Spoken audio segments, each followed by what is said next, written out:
Good evening friend, তোমরা সবাই কেমন আছো? আশা করি সবাই ভালো আছো। আজকে দেখো আমি বাজার থেকে এই গাছ দুটো কিনে নিয়ে এসেছি। এই গাছগুলো আমি এখন লাগাচ্ছি, লাগানো কমপ্লিট। এবার এর উপর থেকে এখানে বালি ছড়িয়ে দেবো।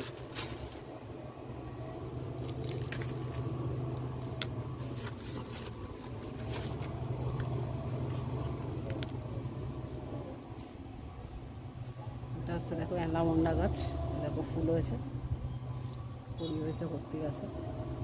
আর এই দেখো আর একটা গাছ হয়েছে আজকে, এটা হচ্ছে রেন লিলি।